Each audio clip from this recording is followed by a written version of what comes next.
माझी कामं कशी असायची, की मी आयडेंटिटी सोडायचो, पण मी कुठे जास्त दिवस टिकलो नाही. त्याचं कारण असं होतं, की माझी जी वर्किंग स्टाईल होती, ती आमच्या वरिष्ठांसाठी अडचणीची होती किंवा त्यांना कमाईचा जरिया बंद होत होता. किंवा भीती होती माझ्याबद्दल, की ये आएगा तो हां का? कमाई बंद कर देगा. तर त्यामुळे मी कुठे असं जास्त टिकलो नाही. मला असिस्टंट कमिशनर बनायची बऱ्याच संध्या होत्या. बऱ्याच वेळेला मी आलो पण होतो पुढे.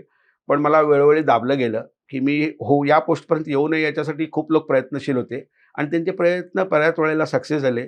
पण त्यांच्या महापालिकेच्या सुदैवाने मी म्हणेन, की मला शेवटचे 25 महिने असताना ही संधी मला प्राप्त झाली. मला इंटरव्ह्यूच्या वेळेला माझ्यावरती मला बाजूला काढणाऱ्या माणसाने विचारलं होतं, "मला तुझ्याकडे फक्त 25 महिने आहेत, तू काय करणार? फक्त 2 वर्ष आहेत, तर काय करणार?" मी फक्त त्यांना त्याच वेळेला एकच सांगितलं. म्हटलं, "2 वर्ष तर खूप झाली. मला 1 दिवस फक्त त्या खुर्चीवरती बसू द्या. मी काय करू शकतो ते तुम्हाला दाखवतो."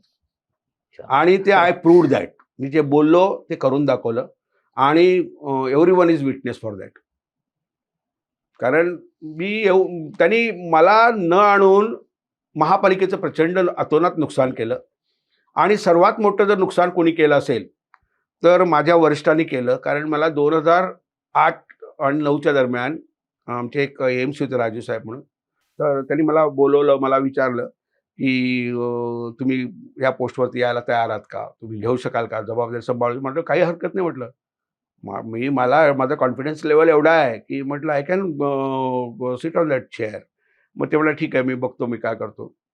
मोमेंटला आमच्या लोकांना कळलं माझ्यावर जे होते ते ते खुर्चीवरती बसले होते आणि जे एन्जॉय करत होते त्या खुर्चीच्या वेगवेगळ्या मार्गाने.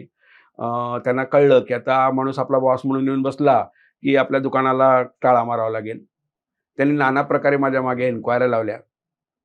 आणि मी कसा करप्ट आहे, मी कसा कामचोर आहे, मी कसा साठी नुकसानदायक आहे, हे त्यांनी प्रूव्ह करण्याचा कोणताही मार्ग सोडला नाही. आणि एका विषयाला 4-4 एन्क्वायऱ्या लावल्या गेल्या होत्या. तोच विषय असं होत नाही महापालिकेमध्ये कधी. पण ऐन-केन प्रकारे त्यांना मला कुठूनही त्या पोस्टवरती यायचं येऊ नव्हतं. द्यायचं नव्हतं आणि ते त्याच्यामध्ये यशस्वी झाले. पण ते यशस्वी होत असताना त्यांनी मुंबईचं मात्र अतोनात नुकसान केलं असं मला वेळोवेळी वाटतं. कारण ती जर त्यावेळेला त्या डी-एम-सी एन्व्हायर्नमेंटच्या खुर्चीवर किंवा एस-डब्ल्यू-एमच्या खुर्चीवर मला जर बसायला मिळालं असतं, तर नक्कीच मी मुंबईच्या हिताचे खूपसे चांगले निर्णय घेऊन खूपशा गोष्टींचा मी सोल्युशन नक्कीच प्रोव्हाईड करू शकलो असतो. पण दुर्दैवाने ते झालं नाही. पण ती संधी मला नंतर मिळाली, ती वेगळ्या रूपात मिळाली आणि त्याचं मी सोनं केलं.